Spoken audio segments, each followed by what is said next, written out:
बहुत कठिन। विश्वास जागृत भी तो करना चाहिए, विश्वास की पूर्णता भी तो हो। और एक बात बहुत अच्छे से अपने हृदय में चित्त में उतार लो, दुनिया के लोग कहें कि ये मूर्ति पत्थर की है, पाषाण की है,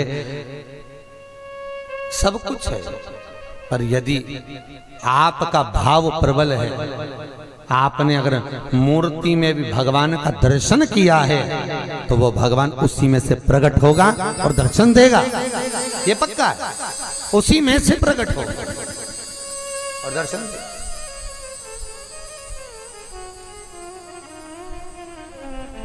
यदि भाव प्रबल है तो, और भाव ही नहीं है तो भगवान कहां से होगा। कितना सुंदर तुलसी बाबा लिखे, निर्मल मन सो मोहि पावा, मोहि छल छिद्र कपट न भावा। अगर आपका मन साफ है, निर्मल है, तो भगवान मिल जाए, मिलने में देरी नहीं लगेगी। और बहुत सुंदर है महाराज, एक दरवाजे पर लिखा हुआ था, जिस दिन आपका मन गंदा हो उस दिन मंदिर जरूर जाओ। क्या गंदा हो? मन। आपका चित्त, आपका मन, आपकी वृत्ति जिस दिन गंदी हो, मंदिर जरूर जाओ। क्यों? बच्चा जब कहीं कीचड़ में गिरता है, बच्चा जब किसी गंदगी में गिरता है, उसको पड़ोस के लोग कभी साफ नहीं करते, साफ हमेशा उसके माँ बाप ही करते हैं। उसी तरह आपका मन यदि गंदा हो गया तो मंदिर जरूर जाओ, क्योंकि वो जगत का बाप है, आपको भी साफ जरूर करेगा, ये पक्का। आप जाइए उसकी शरण में, वो त्रिलोकी का नाथ, पुत्रकालदर्शी, कैलाशी, अविनाशी की शरण लीजिए, वो सुख का अनुभव जरूर करा। कितने भी आनंदमय पथ पर हम रहें, पर हमारी चित्त, हमारी वृत्ति परमात्मा में रहे, परमात्मा में भजन जरूर, चित्तवृत्ति में शिव को जरूर रखो, शंकर की कथा, शंकर का स्मरण अवश्य करो, नाम जप अवश्य। फिर निवेदन है, मिलती नहीं दोबारा रे ये मानव दे अनमोल है। एक बार तो मिल गया ये शरीर, दूसरी बार नहीं मिलना।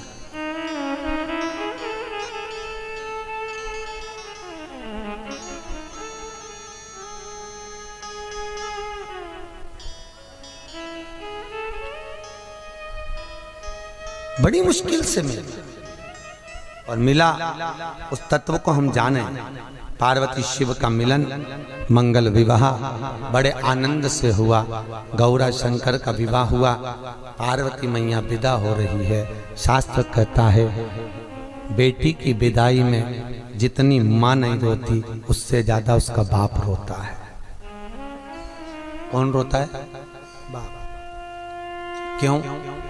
बेटा मां को प्रिय होता है, बेटी बाप को प्रिय होती है। बेटियां बाप का गौरव होती है, बेटी बाप का गौरव है। लोग कहते हैं बाप नहीं रोता बेटी की विदाई में। शिव महापुराण की कथा कहती है, हिमालय राज तो पत्थर था, तो भी बेटी की विदाई में रो दिया। बेटा मां को प्रिय है, बेटी बाप को प्रिय। महाराज पूरी रात जब बेटी को विदा करने का रहता है, तो दोनों पति पत्नी आपस में बात करते रहते हैं।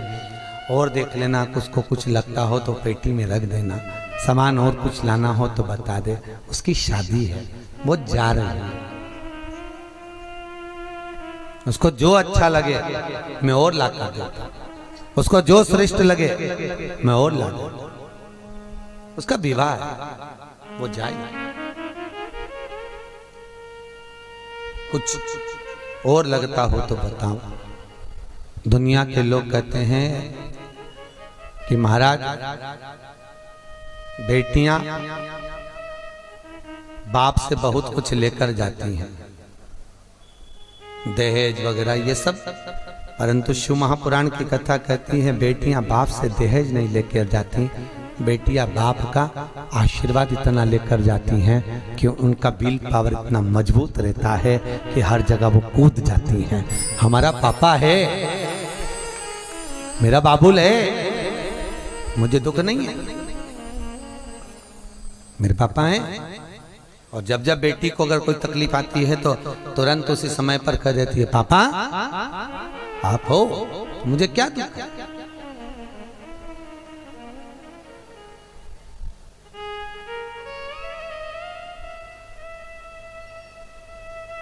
पर करें क्या, वो कहे ना, बस इतना ही साथ था हमारा तुम्हारा, तुम्हारा हमारा। बस वो पल जो बेटी विदा होती है तो बाप को याद आता है, और बेटी कह देती है, मम्मी तेरे पास रही हूं, पापा तुम्हारे साथ रही हूं, खूब पढ़ाया आपने, खूब विद्वान बनाया आपने, माँ तूने अपने कलेजे का दूध पिलाकर मुझको बड़ा करा, मैं बिल्कुल तेरी ही कॉपी हूं माँ। पर जब बेटी विदा होती है तो आंख में आंसू भरकर माँ को देखकर रो लेती है, माँ तेरे को दुख होना तो मुझे जरूर कहना माँ। मैं एक निवेदन करूंगा, एक माँ बेटी और बाप का जो संबंध है, बाप किसी से अच्छे से बात नहीं करेगा, बहू तक से नहीं कहेगा, किसी से नहीं बोलेगा, पर बेटी से बड़ी खुलकर बात करता है, बड़ी खुलकर। सुन तो ऐसा हो गया, बेटी भी कहती है पापा तू चिंता मत कर, मैं हूं, तुझे चिंता करने की जरूरत नहीं। बेटा भले पास के कमरे में सो रहा होगा पर तुमसे बात तक नहीं करेगा, पर बेटी दूर गांव भी रहेगी ना तो फोन लगा कर पूछ लेगी, पापा तुम्हारी शुगर कैसी, बीपी कैसी, डॉक्टर को दिखाया था, जाओ तो सही, और क्या मिला उसको।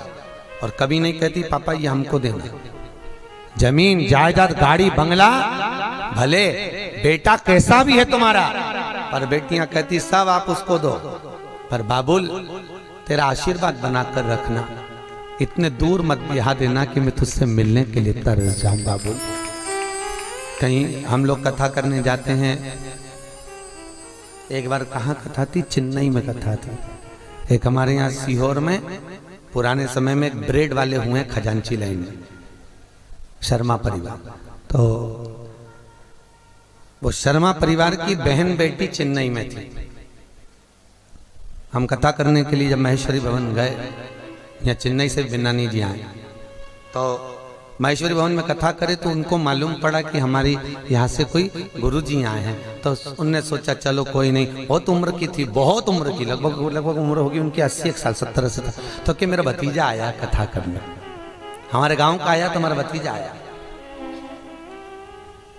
महेश्वरी भवन में आई, मिली, आप ना मानेंगे उसकी आंखों में प्रसन्नता भी थी तो आंख में आंसू भी थे। कहा अब वहां कोई है नहीं ज्यादा, मैं बूढ़ी हो गई, कोई ले जाने वाला नहीं मिलता, पर एक लिफाफे में 4 राखी रख के हर साल भेजती, कोई जवाब भी नहीं आता, कोई जवाब भी नहीं आता। उसकी आंखों में आंसू भी थे तो उमंगता भी थी। इतनी आशा लेकर एक जोड़ कपड़े लेकर आखिरी दिन आकर कहती है कोई भी आए मेरे गांव का, मेरा भतीजा तो है। प्रेम देखना एक बहन बेटी का। धन की भूखी नहीं होती साहब, धन नहीं चाहिए उसको। माँ का वात्सल्य, माँ की करुणा, एक झोले में जो बेटी को प्रिय होता है ना, माँ अपने पति से करे, सुनो बेटा नहीं जा रहा है दिवाली पर, राखी पर, रक्षाबंधन पर बेटा नहीं जा रहा है राखी बंधवाने, फिर क्या करूं? वो पड़ोसी जा रहा है ना, एक काम करते हैं, बेटा नहीं जाए तो क्या हुआ, बहुएं नहीं जाए तो क्या, अपने झोले में सामान रख के, तो पति से मंगवा के बेसन भुंजवा कर डब्बे में भरवा कर सब एक झोले में बांध कर साड़ी ब्लाउज सब धर दिया, और एक पत्र भी रख दिया, एक लेटर, ये ले जीवन का सुख है, आनंद की देने वाली है। भले लगता हो, पूछते हैं महाराज कब शादी होगी, कब शादी होगी, पर जब हो जाती है तब लगता है कि कब आएगी। बैठी है नयन जल बराव अश्रु हो, सब कुछ बेटी को विदाई में दिया जाता है। सब कुछ सुख का अनुभव हो, हमारी बेटी हर जगह सुखी रहे। कहे ना वो, बाबुल की दुआएं लेती जा जा तुझको सुखी। बस तेरा जीवन निर्मल हो, सुखी। और माता पिता का सबसे बड़ा सुख होता है उसके बच्चे सुखी रहे, दुखी ना रहे।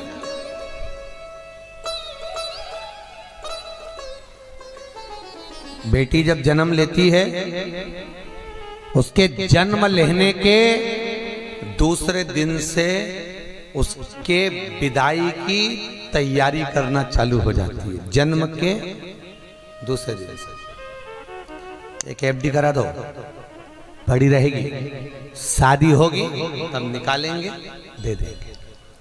मायके में भी कुछ मिला, अच्छा साड़ी, अच्छे वस्त्र, अच्छा सामान मिला, उठा के पेटी में रख देगी, उसकी शादी में निकालूंगी, फिर रख देगी, उसको दे दूंगी। सब चीज जोड़ जोड़ जोड़ जोड़ बेटी को दिया जाता है। बहुत अरमान है साहब, बहुत अभिलाषा है। बेटी जाती है,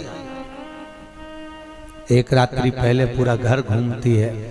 रात को सब बन्ना बन्नी गा रहे होते हैं और बेटी अपने घर में बैठी हुई अपने कमरे को देखती है।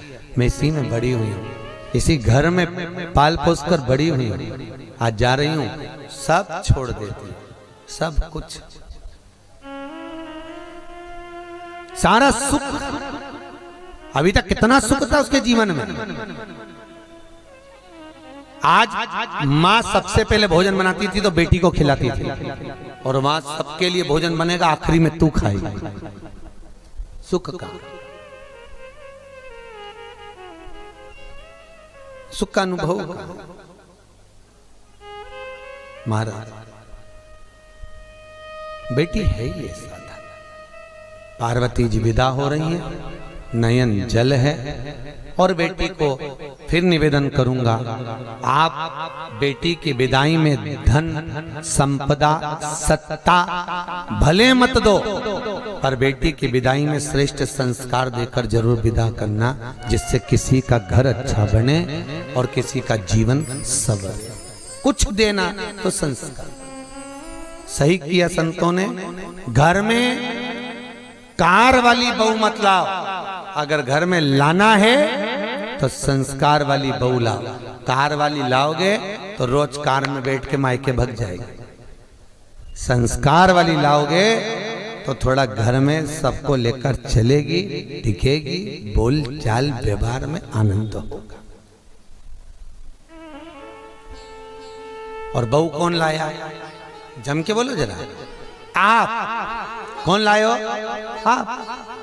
इसलिए कोई भी बात होगी तो छोरा भी तुमसे कह देगा तुम ही लेकर आए, तुम ही जानो, तुम जानो। तो बहुत सोच समझकर, मेरा निवेदन है, धन देखकर कभी बेटी मत ब्याहना। पूरा घर परिवार कुटुंब। पहले का समय याद रखो, पहले के समय में देखा जाता था कि कितना बड़ा परिवार है। देखते थे कि नहीं देखते थे? 4-6 देवर जेठ हो, 8-10 मामा ससुर, 15-20 मौसी सास, 8-10 बुआ सास, ये सब देखकर बेटी भी आते थे। महाराज देख के बेटी भी आते थे। क्यों? बेटी को जरा सा भी दुख हो तो किसी से कह के मन हल्का कर ले। आज के जमाने में देखे, माँ बाप नहीं हो तो अच्छा, छोरा अकेला, न बहन हो न कोई हो। आज के जमाने में खोड़ लगी है। किसी भी लड़की वाले से पूछो तुम्हें कैसा लड़का चाहिए, सर्विस क्लास होना चाहिए, सर्विस। क्यों? क्योंकि उसकी माँ डायरेक्ट नहीं बोल सकती कि हमारी लड़की घर में काम नहीं कर सकती, इसलिए कैसा चाहिए? सर्विस। सर्विस वाला इसलिए मुंबई पुणे में रहेगा अकेला, ये भी उसके साथ रहेगी, बनाएगी तो बनाएगी, नहीं तो टिफिन मंगा के दोनों खाएंगे। काम करे नहीं करे चूल्हा ऐसे कहीं कर। अब डायरेक्ट तो बोल नहीं सकती कि इतनी आलसन है। डायरेक्ट बोलेगी क्या कि इतनी आलसन है, इसलिए उनने किया हमको तो सर्विस वाला, ये नहीं कि परिवार वाला चाहिए। बड़े परिवार में रहेगी, थोड़ा सा दुख आएगा, 4 लोगों से कहेगी तो मन हल्का हो जाएगा। पर अब करें क्या, पहले के जमाने में ये दुनिया के लोग भले कह दें, ईमानदारी से बोलना दी जीजियों, सत्य बोलना। इतनी तो तुम्हारी बहुओं से नहीं बनती थी जितनी तुम्हारी देवरानी जेठानी से ऐसी बनती थी, आगे वो उसका काम कर दे, वो उसका काम कर दे, भले मुंह फुलाए पर काम में पीछे नहीं हटे साहब। आज भी एक फोन लगा दो, फोन लगाने की देर है और आके बैठ जाएगी, पूरी शादी संभाल लेगी एक फोन पर। और वह जगदम्बा से कह दो कि 4 मेहमान आ रहे तो रोटी नहीं बना, बर्तन वाली काम वाली लाओ, तो बनाऊं तो नहीं बनाऊं, जाओ। बस जगदम्बा हाथ नहीं हिला और देवरानी जेठानी के फोन कर दो तो रोटी बना के मैं भेजूं यहीं से, जीजी टिफिन, जीजी तुम मत बनाना, मैं भेज दूंगी यहाँ से, कितने लोगों का भेजना है, तुरंत देवरानी कह दे, तुरंत जेठानी कह दे, तो काय को चिंता करती, मैं हूं ना, तेरे यहाँ के मेहमान मेरे यहाँ के मेहमान अलग है क्या, मैं भेज दूं। इतना प्रेम देवरानी जेठानी में था, इतना प्रेम, बोलो री जीजी है कि नहीं है?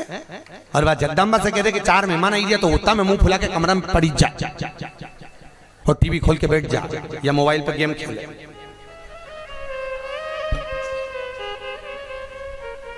और छोरा के क्यों तू नीचे नहीं जाए, मम्मी काम कर रही, तू नहीं कर रही, तुम कर लो, जा। सबके गुलामी करने के लिए थोड़ी ना ही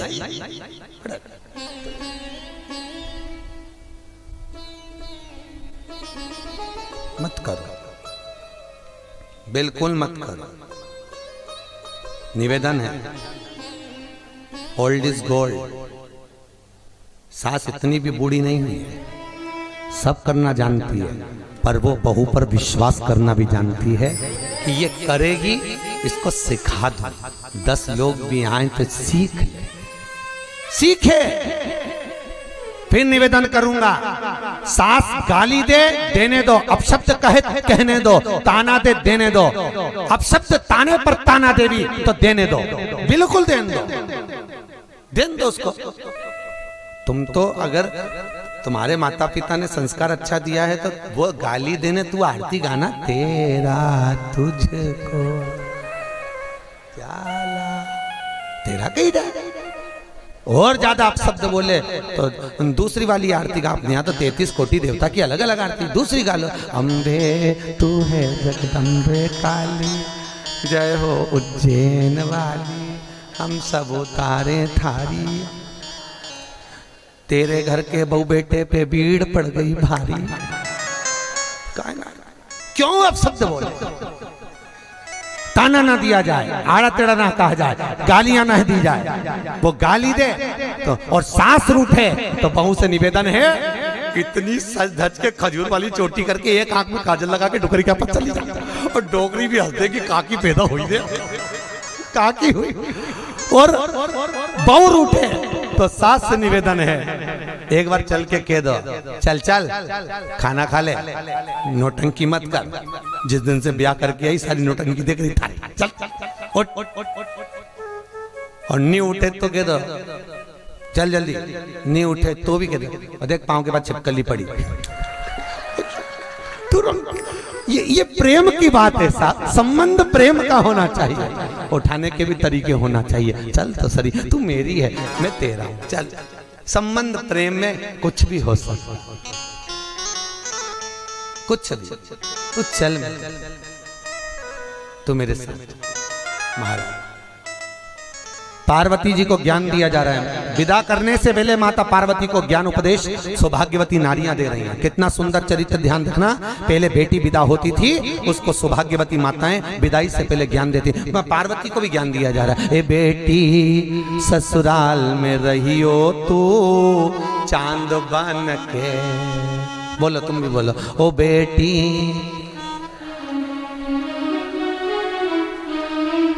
सब सीख लो, अपनी अपनी छोरी के बोल जाओ, फिर से बोलो, अरे बोलो, ओ बेटी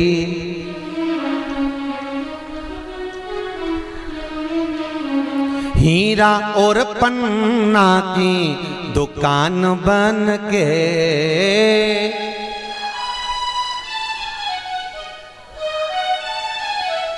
बेटी ससुराल में रहियो तो ए बेटी, हीरे पन्ने की दुकान बंद कर रहना। यहाँ लिखने वाले ने ये नहीं लिखा कि पान की दुकान बन के रहना, क्योंकि पान की दुकान चारों तरफ से खुली होती है, हीरे पन्ने की दुकान चारों तरफ से ढकी हुई होती है। इसलिए हीरा और पन्ना की दुकान बंद कर। हीरे और सुन बेटी, सास ससुर जो पहले जागे तो पहले जग जइयो। सास ससुर जागे उससे पहले बहू जागे, ये कीर्तन में कहा। पर सासों से निवेदन है, हिटलरगिरी मत करो। तेरी अवस्था और उसकी अवस्था में अंतर है, पर उसको कहो थोड़ा सुबह जल्दी उठने की आदत डालो बेटा। क्यों? बच्चे होंगे तो उनको स्कूल भेजना पड़ेगा, पढ़ाना पड़ेगा, लिखाना पड़ेगा, वो आदत डालो। पर अपने से कॉम्पेट मत करो। हर बात में ये मत कहो कि मैं तो ऐसा करती थी, मैं तो ऐसा करती थी, हम तो ऐसा करते थे, हमारी सास तो ऐसा करे। तो सास जो करती थी वो और सास में, तुम्हारी सास में अंतर है। और सुन, और आज का जमाना, सास ससुर जो पहले जागे तो पहले, पर आज के जमाने में बहुएं कब जगती हैं? जब बच्चों को स्कूल भेजना हो उसके आधे घंटे पहले, और आधे घंटे पहले जागे और एसी अल्लाए, एसी चिल्लाए, उठ जाओ। और छोरा छोरी पे एसी चिल्लाए जैसे भूकंप आ गया। सुबह एसी चिल्लाए, टिफिन का रखा है, बॉटल का रखी है, और दो चेयर पटके सामान पटके बाथरूम में खींच के ले जाए, उसका मुंडा धुलाए। इतने में सास उठ के खे और जगदम्बा, अरे एक काम कर, मैं छोरा के तू तैयार कर ले, मैं टिफिन बना लूंगी। क्योंकि वो तो चाहती यही थी कि डोकरी कब उठे, वो तो चाहिए नहीं थी कि डोकरी उठे।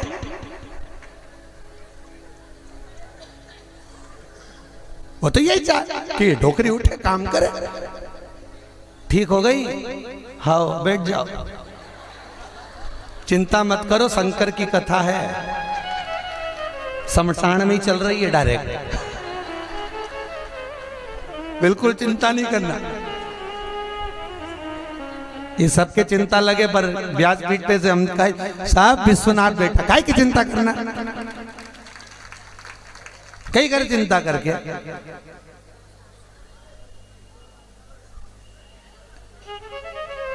चकाचक, अरे गुरुजी हमारा तो प्राण अटकी गया।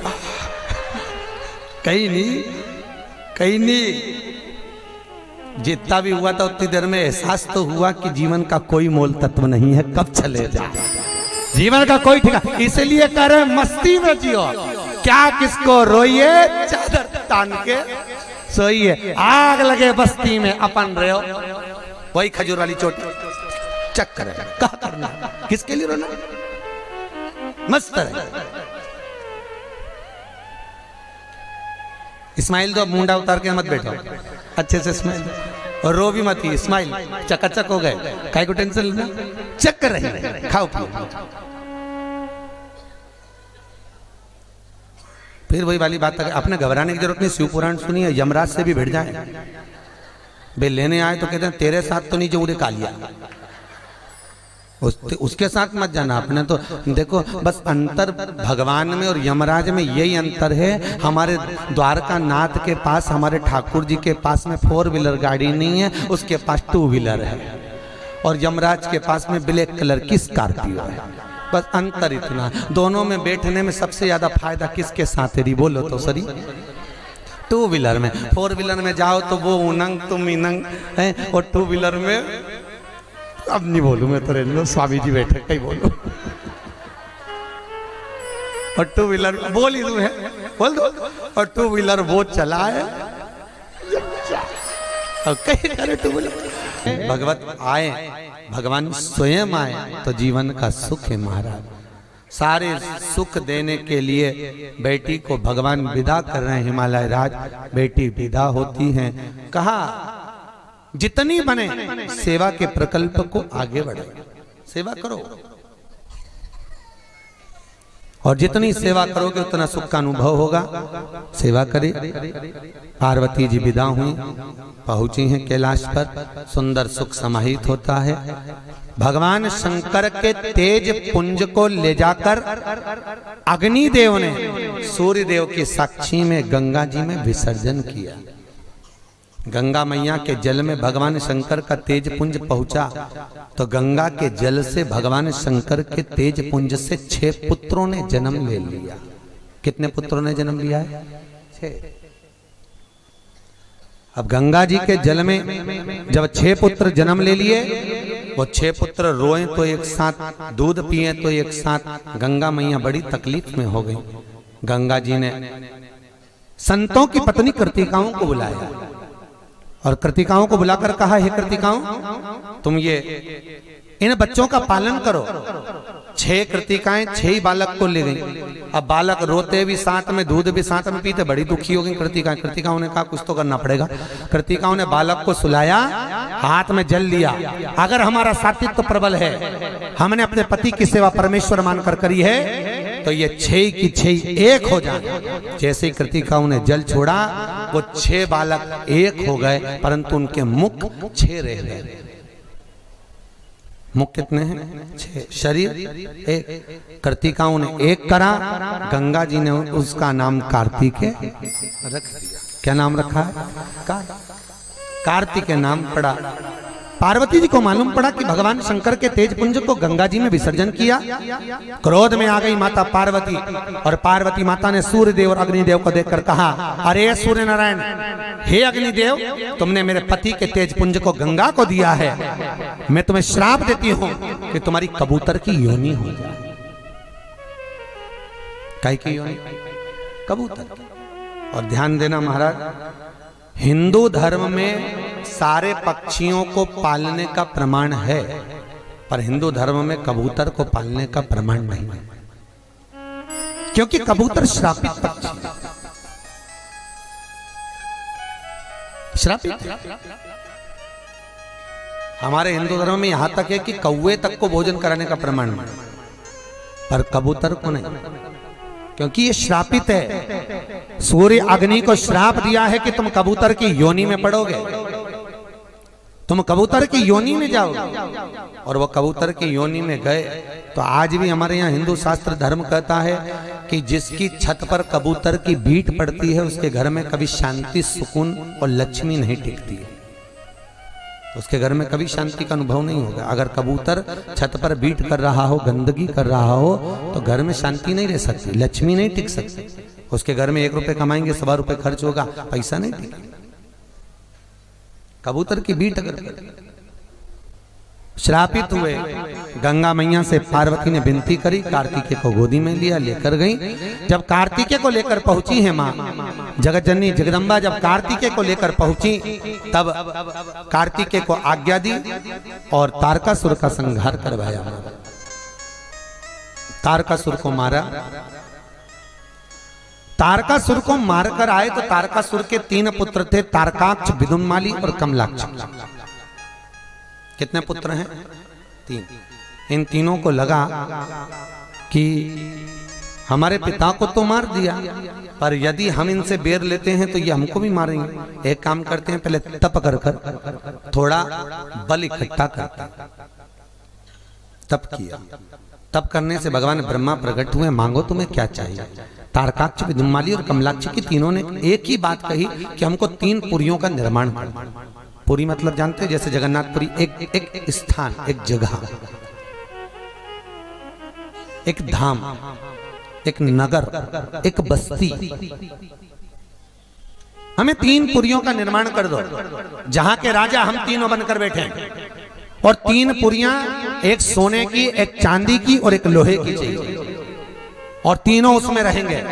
और तीनों पुरियां बहुत दूर दूर होना चाहिए। कहा ठीक है, दिक्कत कुछ नहीं है, बनवा देते हैं।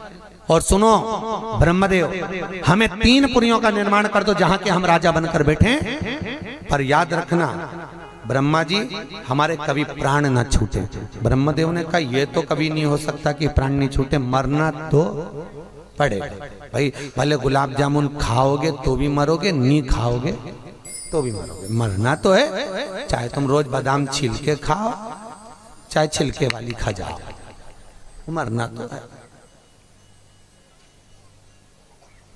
भले तुम खसखस का दूध पियो, मरना तो, अरे बोलो तो निश्चित है, मरना निश्चित है।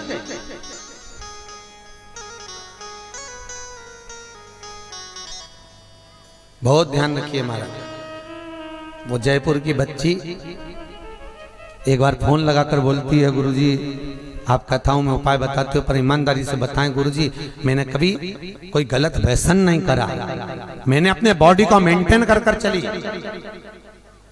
पढ़ाई इतनी करी कि मैं प्रोफेसर हो गई, सब कुछ सुख है गुरुजी, पर मैंने कभी कोई गलत काम नहीं करा, इसके बाद भी मुझे कैंसर की बीमारी क्यों हो गई? कभी व्यसन नहीं करा, कभी मैंने गलत काम नहीं किया। तो फिर शिव महापुराण वही तो कह रही है कि अपनी जिंदगी को अलमस्त जियो सा। जीवन का कोई ठिकाना नहीं है। आज के समय में रोग और बीमारी ऐसी ऐसी पनप रही है। पहले लोगों को केवल बुखार जैसा आता था बहुत दिनों में, आज के जमाने में तो कुछ भी हो सकता है 5 मिनट में, क्षण भर की देरी ना लगे। बीमारी कब घर बना ले? अपने जीवन को मस्त जियो, अलमस्ती में जियो, अपने जीवन को आनंद में जियो। महाराज अब भगवान ब्रह्मदेव कह रहे हैं मरना तो निश्चित है, मरना तो पड़ेगा, तुम्हें जाना तो पड़ेगा। तारकाक्ष विदुमाली कमलाक्षी की तुम्हें मरना तो है। तो तीनों ने कहा अगर हमें मरना है तो वचन दीजिए, हमें वर प्रदान करिए कि हम तीनों मरे तो एक साथ मरे। ब्रह्मा जी ने कहा तथास्तु। अब इन तीनों भाइयों ने विचार कर लिया, तुम इस सोने की पुरी में रहना, तुम चांदी की पुरी में रहना, तुम लोहे की पुरी में रहना, तीनों जिंदगी में कभी मत मिलना। जब मिलोगे ही नहीं तो मरेंगे भी।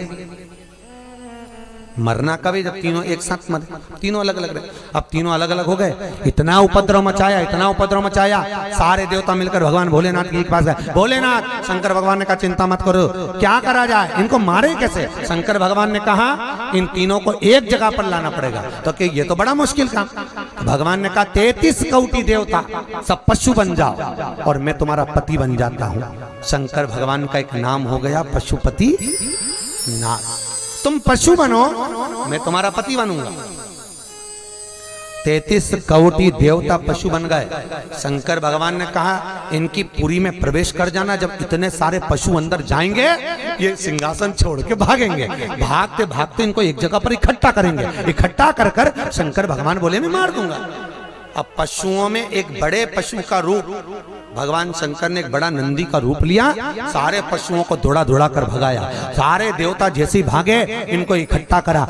जैसे तारकाक्ष विदुमाली और कमलाक्षी की इकट्ठे हुए, शंकर भगवान ने अपने दोनों सिंगों से तारकाक्ष और विदुमाली को मारा। इतने में कमलाक्षी नीचे से निकल गया और कमलाक्षी नीचे से निकलकर उसने फरसा उठाकर भगवान शंकर का सिर काट दिया। भगवान शिव का सिर कटा और शंकर भगवान का सिर कटा। कटकर वो सिर नेपाल में जाकर गिर गया। धड़ पांव नीचे टिक गए तो केदारनाथ जी में जाकर वो धड़ रह गया। आधा भाग केदार, आधा भाग कहां? नेपाल। गए हो आप लोग? अभी हमारी वो शिला भाभी जी के कोई यहाँ से महिला मंडल गई थी नेपाल, तो गुरु वालों ने फोन लगा कर पूछा था गुरुजी वो पशुपतिनाथ मंदिर, पशुपतिनाथ में भगवान शंकर का शीश किस जगह पर? कई लोग सोचते हैं कि जो पशुपतिनाथ का जो मंदिर है उसी में जो 5 मुख दिखते हैं तो वही शिव जी का शीश है। नहीं,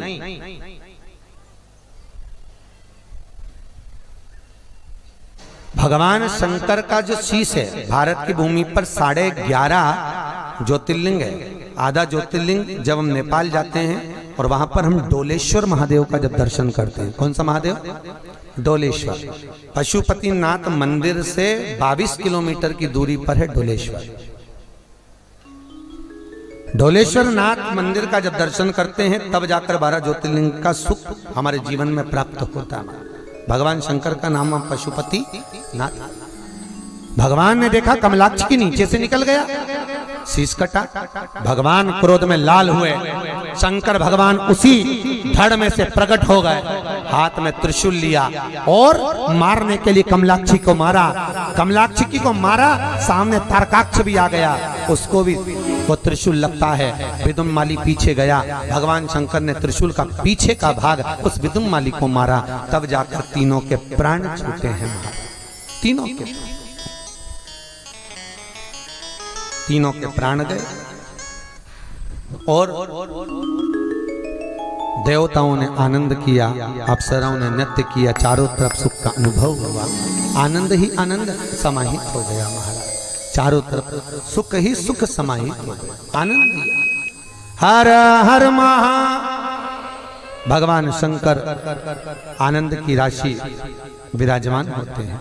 समय बीता, आगे भगवान शंकर के नेत्र बंद करने पर भगवान शिव के नेत्र की एक बूंद से शंकर जी के द्वारा एक बालक ने जन्म लिया, जिसका नाम अंधकासुर हुआ।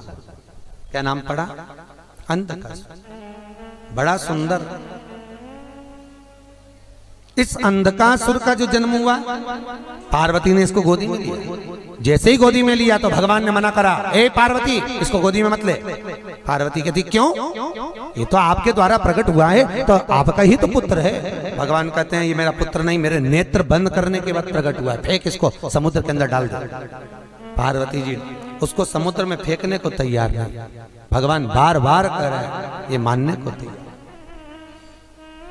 शंकर भगवान ने समझाया, पार्वती याद कर ले, एक बार लक्ष्मी और भगवान विष्णु बद्रिकाश्रम घूमने के लिए आए थे। ये जो बद्री नारायण में भगवान नारायण बैठे हैं, ये भगवान बद्री नारायण का मंदिर नहीं था, भगवान शंकर का निज घर था बद्रीनाथ। किसका घर था? शंकर भगवान। शंकर भगवान बद्रिकाश्रम में रहते थे, कैलाश पर तप करते थे। वो तो एक बार लक्ष्मी और नारायण दोनों घूमने के लिए निकले। लक्ष्मी जी ने देखा बेरों के बहुत पेड़ है, कितना सुंदर बगीचा है, चारों तरफ आनंद ही आनंद है। लक्ष्मी जी को वो भवन बहुत भागे। शंकर भगवान से मिलने गए थे, भाग गया। होता है, माताओं की आदत थी, किसी के घर दिवाली पे, ये कोई दिवाली मिलने थोड़ी ना जाती है, तो डेंटिंग पेंटिंग देखने जाती, कौन से कलर का पर्दा डला, चकली कैसी बनाई, गुजिया कैसा बनाया, सब पूछ के आ जाती, कहाँ से लाई, कितने की आई, सब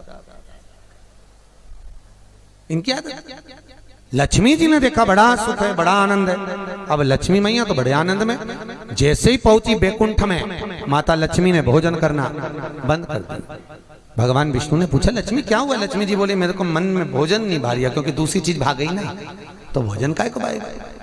लक्ष्मी हुआ क्या? लक्ष्मी जी कहती हैं, प्रभु जिंदगी में आपसे कुछ नहीं मांगा, आज मांगना चाहती हूँ। बोले क्या चाहिए? मुझे वो बद्रिकाश्रम दिलवा दो। शंकर भगवान का घर है लक्ष्मी।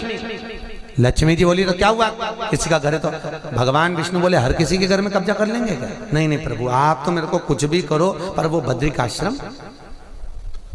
लक्ष्मी जी ने भोजन करना बंद कर दिया। माताओं की पुरानी आदत है, जब भी झगड़ा होता है तो सबसे पहले खाना पीना छोड़ती है, क्योंकि फिर वही बात आ गई, खाना पीना इसलिए छोड़ती है क्योंकि प्राणी तक खा जाती है कि खाना खाने की जरूरत ही नहीं पड़ती। क्या खा, छोड़ दिया माँ ने।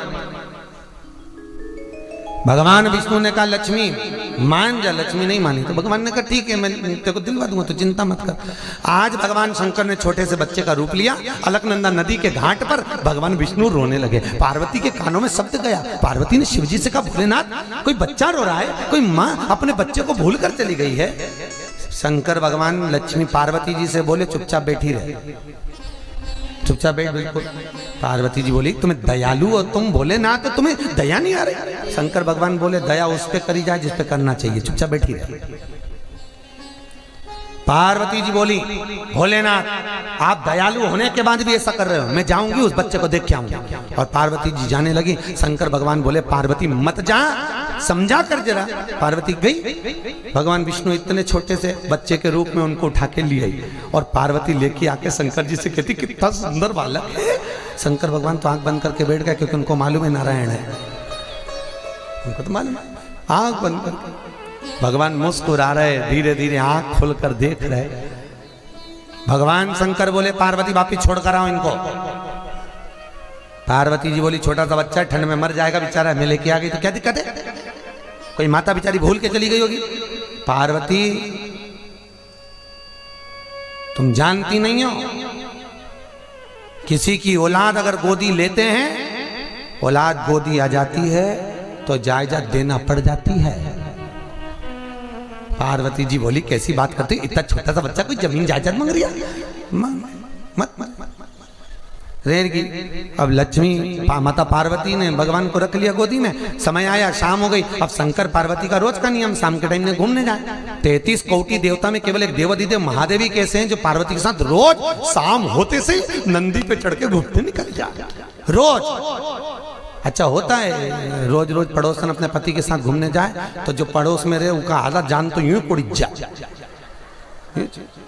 रोज अपने पति से देख लो चल दी, एक तुम्हें कमाने से फुर्सत ही नहीं मिला, एक दिन कहीं भी लेके जाए मारे। अच्छा लक्ष्मी जी को भी लगा एक दो बार। लक्ष्मी जी ने भगवान विष्णु से कहा देख लो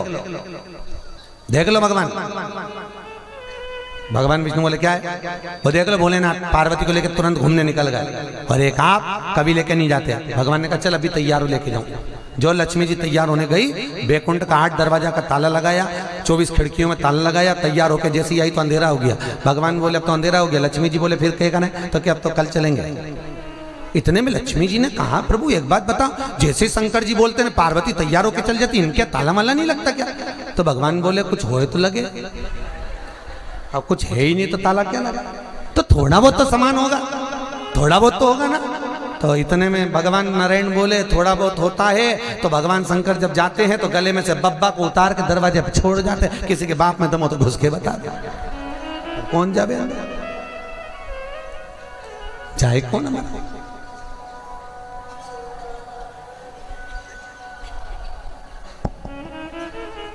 हमारे बीच में आप ही के नगर के उज्जैन नगर के कथाकार राम कथावाचक श्री जानी गुरु जी आए हुए हैं। एक बार जोरदार ताली बजाकर उनका भी स्वागत करें। तो यहाँ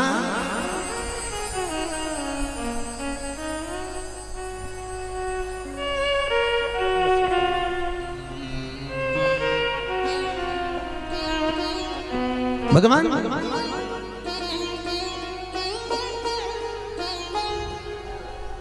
आप ही के नगर के नगर पालिका अध्यक्ष उज्जैन नगर के सोनू जी गहलोत जी पधारेगा, जो उनका भी जोरदार स्वागत।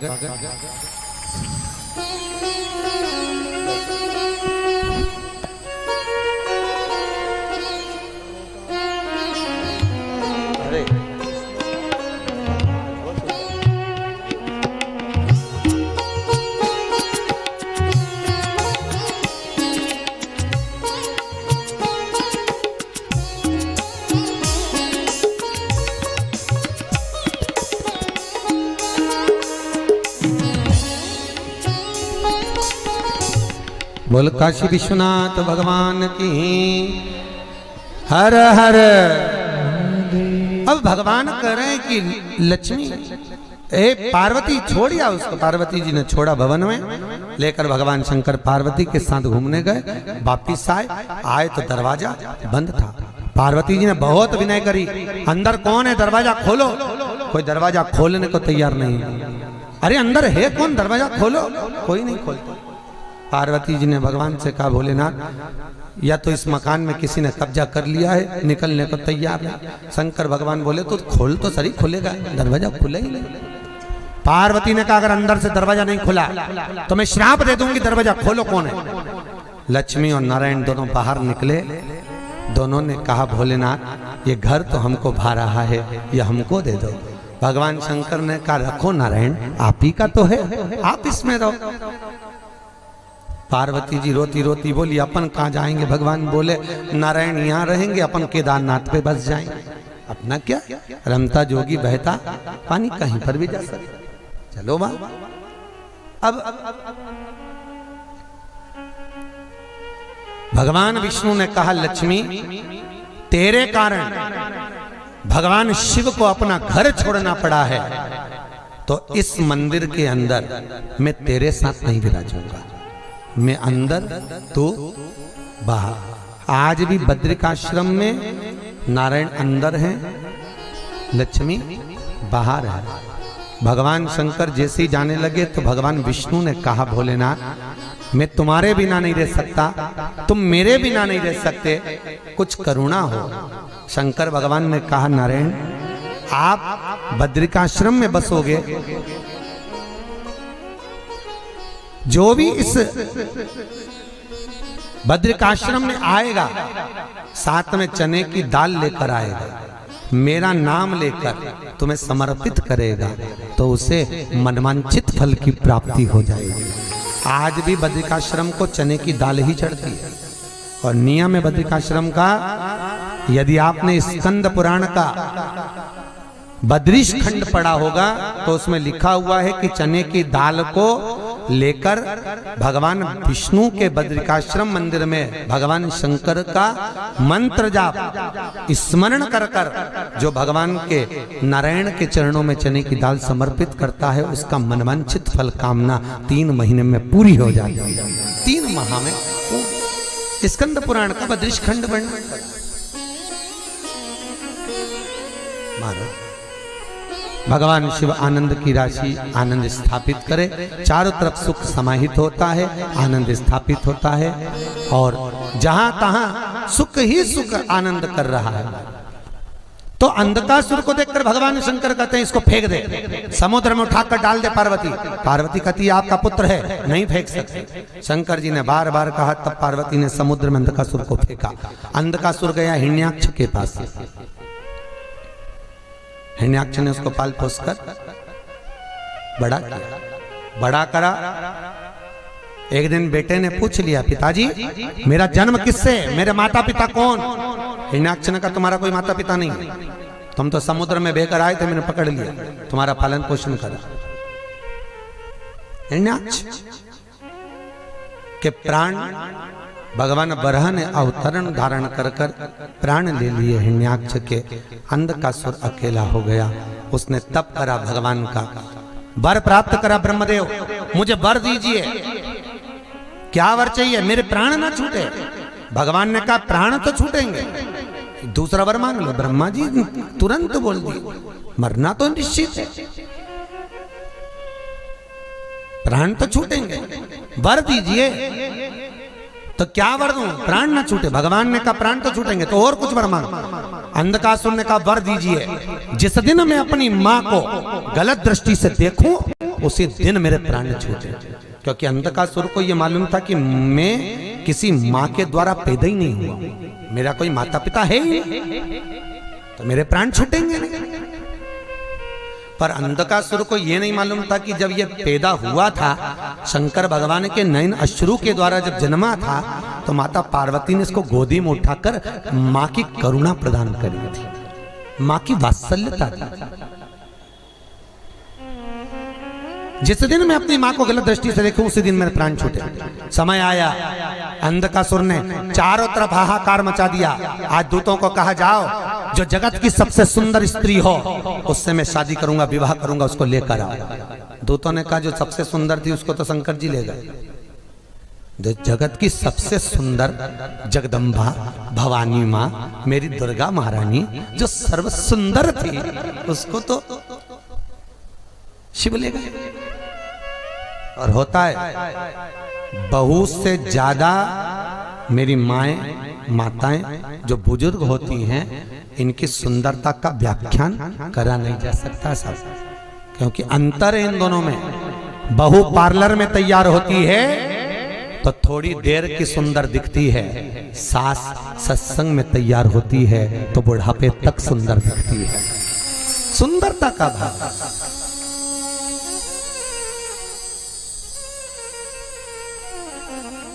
बहुत ध्यान दें, पार्लर की सुंदरता, क्रीम और पाउडर की सुंदरता कुछ घंटों की होती है, पर अपने अच्छे कर्म की सुंदरता जीवन पर्यंत होती है, अंतिम समय तक भी रहती है, आखिरी तक। इसलिए फिर निवेदन है, मत बुरे कर्म कर बंदे वरना पछताएगा, भगवान की आंखों से तू बच नहीं पाएगा, तू बच नहीं। अच्छे कर्म का जो फल है वो जीवन में सुख का अनुभव करा देता है। कल की कथा याद कर लो, फिर वही बात आ गई, तुम जो कमाओगे उसका भोग पूरा परिवार करेगा, परंतु तुम्हारे कर्म का भोग तुम्हें अकेले ही करना पड़ेगा। जैसा कमाया है वैसा तुम्हें मत जवाब देना पड़ेगा उस परमात्मा को, उस त्रिलोकी के नाथ के सामने जाना पड़ेगा। चकन अंधकासुर गया तो क्या हुआ, शंकर जी ले गए तो मैं उसको अपना बनाऊंगा, और चला शंकर भगवान के कैलाश पर पहुंचकर जो मां जगत जननी को देखा और आवाज लगाकर कहता है कि तुम मेरी बन जाओ। मां को क्रोध आ गया, पर मां को सबसे बड़ा दुख इस बात का था कि मां बेटा कैसा भी हो पर मां अपने बेटे का वध नहीं कर सकती। मां अपने बेटे का वध नहीं कर सकती। मैं इसको मारूं तो मारूं कैसे, कैसे मारूं? मां बोली कम, तिरछी दृष्टि से जब मां ने देखा, फिर अंधकासुर ने कहा तुम मेरी बन जाओ, तब भगवान शंकर को क्रोध आया, क्योंकि मांगा था जब अपनी माता को गलत दृष्टि से देखेगा तो इसके प्राण छूटेंगे, और माता को जब गलत दृष्टि से देखा बस शंकर और शक्ति का मिलन होता है, अंधकासुर का वध होता है। देवताओं ने पुष्पों की वृष्टि करी, गंधर्व गान करे, चारों तरफ सुख समाहित हो गए। अब चारों तरफ तो आनंद स्थापित हो गया, पर समय आया तो हिरण्यकशिपु की कथा का वर्णन आया। यह अंधकासुर की कथा और हिरण्यकशिपु की कथा का व्याख्यान यहाँ शिव महापुराण में कहा। अंधकासुर के बाद में हिरण्यकशिपु ने तप करा, वर मांगा, नीचे ऊपर और अंदर बाहर, अस्त्र शस्त्र किसी से नहीं मरूं। तब भगवान से वर प्राप्त कर कर आया, घर गया तो पत्नी नहीं थी। ये कथा तो आपने सुनी है ना भागवत जी में। नारद जी लेकर आए, पुत्र हो गया था जिसका नाम प्रहलाद था। विद्याध्ययन के लिए पहुंचाया, पर गर्भ का ज्ञान प्रबल, गर्भित ज्ञान प्रबल।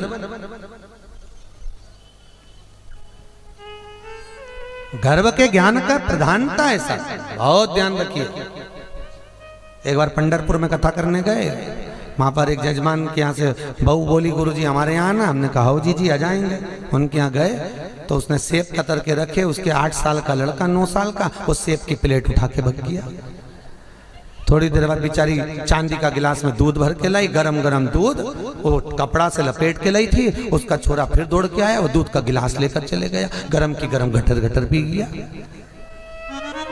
वो कंकु की थाली लाई, कंकु का चोपड़ा ले गया, पूरा मुंह लाल पीला कर गया। उसकी बहू की आंख में आंसू था। कहा गुरुजी आपका अपमान हो गया। हमने कहा बेन जाने दे, अपमान चूल्हा में, पहले ये बताइए हुआ कैसे, पहले ये बता। गुरुजी क्या बताऊं, जैसे आप कथा करने पंढरपुर में आए, एक महाराज जी भी कथा करने आए थे। जब ये गर्भ में था, मैंने जाके पूछा गर्भवती नारी को कौन सा पाठ करना चाहिए, तो महाराज जी ने कहा था सुंदरकांड पढ़ना चाहिए। खूब पढ़ा महाराज, इतना पढ़ा, ऐसी औलाद पैदा हुई हनुमान जैसी। छत पे से नीचे कूद जा, टंकी पर चढ़ कर कूद जा। गुरुजी इसकी शांति का उपाय बता दो। मैंने कहा जी हनुमान चालीसा रोज की पढ़। गर्भ का ज्ञान प्रथम होता है, प्रथम ज्ञान गर्भ का है। इसलिए बूढ़ी बूढ़ी माताएं कहती हैं गर्भित नारी को भगवान का भजन करना चाहिए, भागवत रामायण का स्मरण करना चाहिए, शिव कथा का नाम जाप करना चाहिए, भगवत भजन में डूबना चाहिए। पर पहले की माताएं तो कहती थी, पर आजकल की डॉक्टरनियां तो स्पष्ट कहती है बेड रेस्ट, पलंग पे पड़ी रहो, दिन भर टीवी देखती रहो। टीवी देख देख के ऐसी औलाद पैदा हुई कि गोदी में रखो तो चुप, नीचे सुलाओ तो पे करे। तो कई कई बूढ़ी बूढ़ी माताएं तो फिर कह भी देती है औलाद तो हमारी भी थी, 4 खिला दो पिला दो पटक दो खेलती रहे। गजब की औलाद पैदा करी तूने जगदम्बा, गजब की पैदा करी। एक करी बाबी ऐसी, और उसमें सबसे ज्यादा आफत बेचारी डोकरी उनकी बूढ़ी अम्मा उनकी, सबसे ज्यादा आफत। क्योंकि बहुअन तो छोरा छोरी पैदा आनंद करके और सासों की गोदी में दे देवे, और बेचारी बहुअन तो सुख से सोए, और बेचारी डोकरी का प्राण दिन भर छोरा छोरी खाए। दादी दादी दादी दादी दादी का आधा बाल धोला तो यही करे दिन भर। एक छोरा दादी की गोद में बैठ के बोला, ओ दादी, ओ दादी। दादी बोली का है? और पड़ोस में लल्लू रहता है ना, हाँ, उसके यहाँ पर आज नुक्ति का रायता बना, नुक्ति भी बनी, पूड़ी भी बनी, सब्जी भी बनी चना की। दादी बोली तो बनेगी, उसकी दादी मर गई तो आज 13वां है। चोरा बोला दादी तू कब मरेगी? दादी दिद्दर, दादी दो धर तो बच्चों को थोड़ा भान हो। बच्चे सबसे ज्यादा शौक तुमको ही रेवे, बहू का एक छोरा छोरी हो जाए, मैं दादी बन जाऊं। और दादी बन गई उसके बाद भी सुकून नहीं मिला इसको रत्ती भर का। अब क्या कहे, पोता पोती को ब्याह हो जाए पर दादी बन जाऊं, सोना की सीढ़ी पे चढ़ जाऊं। घर की 4 सीढ़ी चढ़ने में तो हापड़ी भरा रही और सोना की चढ़ने जा रही। काय की सोना की चढ़े? इतनी सी सीढ़ी बनवाए वो छोरा छोरी सोना की और डोकरी के पांव में फंसाए, चढ़ जाओ।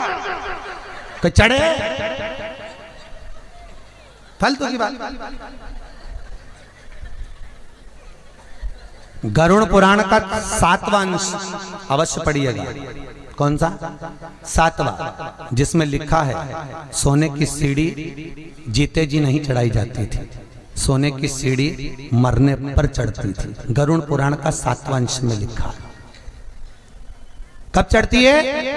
जब पर पोते के हाथ से दादी दादा अर्थी पर लेटे हों तो वहां अंगूठे पर सोने की सीढ़ी को बांधकर शमशान तक ले जाया जाता था।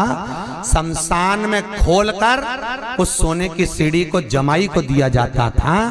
इसलिए आज भी सोने की सीढ़ी का दान ब्राह्मण नहीं लेता, वो बहन बेटी को ही दी जाती है आज भी। और माता इतनी चतुर होती है, 3-4 बहन बेटियां तो क्या एक एक पाया तोड़ के दे दो, जीते जी नहीं मरने पर दी जाती है। और सोने की सीढ़ी का भोजन ब्राह्मण कभी नहीं करता था।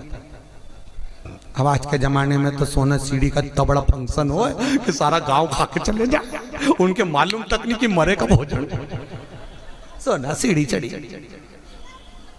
ना, दिखावा ना करिए, जो रीत है उसके अनुसार चलिए। सोने की सीढ़ी का क्रम करने से अच्छा है कि एक बार सत्यनारायण भगवान की कथा करवा लो, पंजेरी का प्रसाद बांट दो और भगवत भजन कर कर अपने जीवन को सार्थक बनाओ। शास्त्र कह रहा है, गरुड़ पुराण का 7वां अंश वर्णन करता है कि हमारे कर्म के अनुसार हमारे फल की